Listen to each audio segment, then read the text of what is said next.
नागराज की कब्र। दोस्तों, आपने इसके पहले भाग में पढ़ा कि नागराज का दिमाग सही हो चुका है और वो बुलडॉग के खात्मे के लिए निकल पड़ता है, जिसके लिए वह चेकू की तलाश में होता है। पर चेकू की जगह उसका सामना रोमो से होता है। रोमो उससे मूर्ति छीनने के लिए नागराज पर हमला करता है। अब उसके आगे स्नेक हैंड का माहिर है। ठाक ठाक ठाक, तड़ाक आहा, ठाक आहा, चाय चाय। और नागराज ने जल्दी ही रोमो को अपने कब्जे में ले लिया।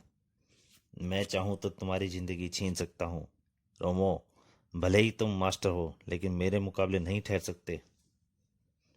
पहली बार मेरा पाला किसी उस्ताद से पड़ा है। मैं अपनी शिकस्त कबूल करता हूँ। तुम चाहो तो मेरी जिंदगी छीन सकते हो, क्योंकि मैंने तुम्हारे साथ बुरा सलूक किया। झींगाघर में फंसा मेरा शिकार आज तक नहीं निकल पाया। तुम मुझे पहले व्यक्ति हो जिस व्यक्ति तुम्हारी शक्ति अपरंपार है। मैं तुम्हारी गुस्ताखी को क्षमा करता हूँ, लेकिन गिरोह के लोग इस गुस्ताखी की सजा के लिए मुझे जरूर दंड देंगे। मैं कुत्ते की मौत नहीं मरना चाहता हूँ, इसलिए बेहतर है कि तुम मुझे यहीं कत्ल कर दो। जिस गिरोह की बात तुम कर रहे हो वे मेरे दुश्मन हैं। मैं इस गिरोह के विरुद्ध लड़ने वाला एक सिपहसालार हूँ। मूर्ति उसी मंदिर में पहुंच चुकी है जहां से लाई गई थी। अगर यही बात है तो मैं तुम्हारी सिपाही बनकर कुत्ते की मौत मरने के लिए भी तैयार हूँ। सिपाही नहीं दोस्त। नागराज, तुम सचमुच महान हो। मैं बाहर निकलकर घर का मुहाना खोलता हूँ। दाना रास्ता। इसकी कोई ज़रूरत नहीं है दोस्त। मैं भी तुम्हारी तरह इस दरार से निकल सकता हूँ। दोनों झींगाघर से बाहर निकले। इन लोगों ने मुझे नशे का आदी बना दिया, ताकि हर समय मुझे पैसे की ज़रूरत महसूस होती रहे और मैं इनके लिए काम करता रहूं। लेकिन एक मासूम लड़की की हत्या ने मेरे मन में उनके प्रति नफरत भर दी। उसे मेरे सामने कत्ल किया गया। मैं शराब पीता रहा और उसे बचा नहीं सका। ऐसा लगता है उसकी आत्मा मेरे इर्द गिर्द भटकती रहती है। उसकी हत्या क्यों की गई? यह एक दिल दहलाने वाली कहानी है। एक पक्ष मासूम की मदद करने वाली लड़की की।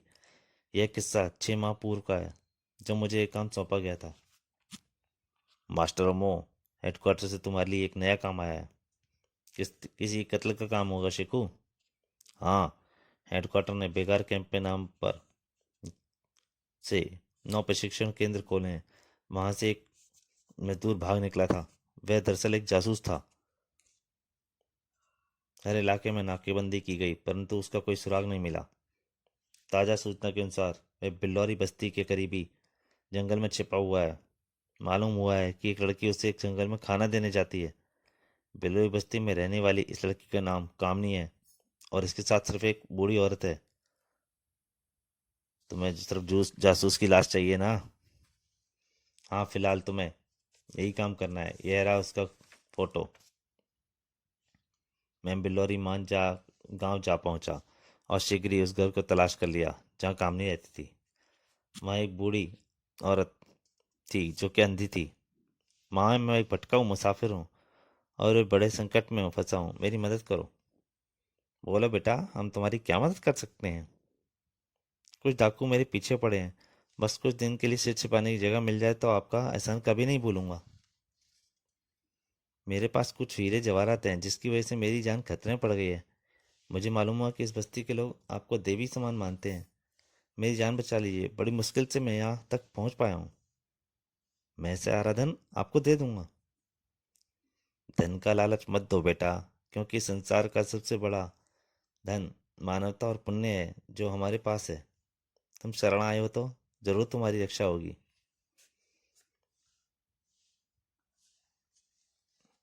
माँ, आप भी सबकी बातों में आ जाती हो। यह मेरी बेटी कामनी है। एक ही बेटी है। मुझ पर शक मत करो लड़की, मैं सचमुच मुसीबत में हूँ।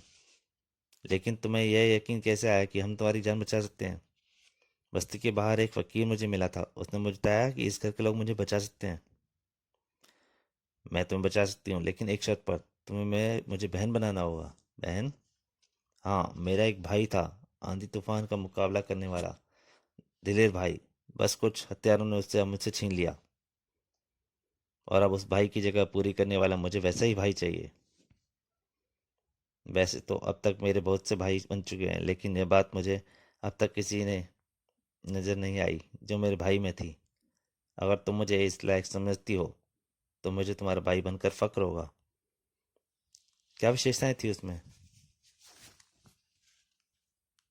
पहले तुम मुझसे राखी बंधवा लो, तब सब कुछ बनाऊंगी। आज से तुम मेरे भाई हो, इसे याद रखना। मेरी बहन, तुम भी याद रखना कि मैं तुम्हारा भाई हूँ। मेरा भाई एक क्रांतिकारी देशभक्त था। वैसे लोगों के खिलाफ लड़ रहा था जो यहाँ की भोली भाली जनता के दोस्तों के लिए भड़का रहे हैं। पैसा, हथियार, सब कुछ बांटा जाता था, और ये सब कुछ विदेशी एजेंट कर रहे हैं। उन्होंने यहाँ के स्थानीय नेताओं को खरीदा हुआ है। मेरे भाई ने ऐसे लोगों के खिलाफ बाकायदा एक दल बनाया, और फिर टकराव होने लगे। बिल्लौरी जंगल में एक तिलस्मी अड्डा बनाया जहाँ मेरे भाई का दल छिपा रहता था। लेकिन दल में एक गद्दार पैदा हो गया, और उसने धोखे से मेरे भाई को मरवा दिया। इसका हमें कोई गम नहीं है किया, और मैंने अपने भाई की जगह संभाल ली। लेकिन मैं नेतृत्व में कमज़ोर साबित हुई। उधर हमारे दल के आदमियों को चुन चुन कर मारा जा रहा था। दल बिखर गया, और अंततः मैं अकेली रह गई।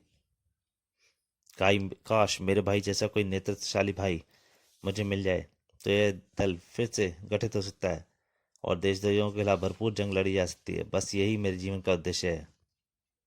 तुम्हारे भाई का नाम क्या था? वैसे तो उसका नाम नारायण था, नारायण, लेकिन वह काला चीता के नाम से जाना जाता था। काला चीता? हे भगवान, काला चीता की हत्या तो मेरे हाथों हुई थी। क्यों, तुम परेशान क्यों हो गए? ऐसी कोई बात नहीं, दरअसल यह नाम मैंने कहीं सुना था। मैं तुम्हें पास के जंगल में अभी उन्हीं तिलस्मी खंडरों में छिपा दूंगी। वहां कोई डाकू तुम तक नहीं पहुंच सकता। वो नागराज को कहानी सुना रहा था सारी। उस लड़की ने मुझे अपना भाई बनाकर बिल्लौरी के जंगल में छिपा दिया, और उसी प्रकार मुझे खाना भेजती रही जैसे दूसरे जासूस को। मैं अपना काम खत्म करके वहां से भाग निकला। यानी तुमने उस जासूस की हत्या कर दी? हाँ, मेरी तरह वह भी कामनी का भाई बना हुआ था। तुमने बहुत बुरा किया।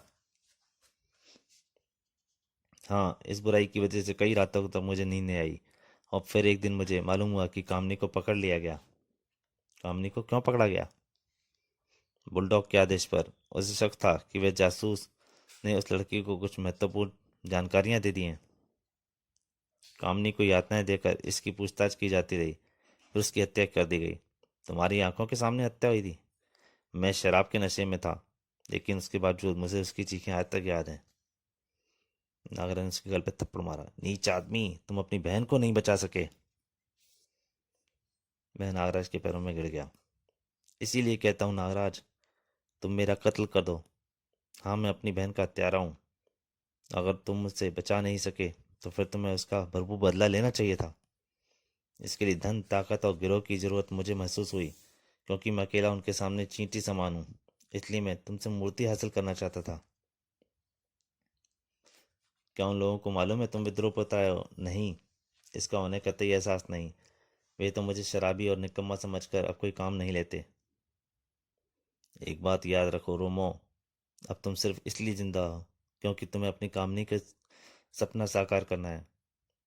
इस खेल में तुम विभीषण की भूमिका अदा करोगे, और मैं राम की। इस तरह रावण की लंका भस्म हो जाएगी।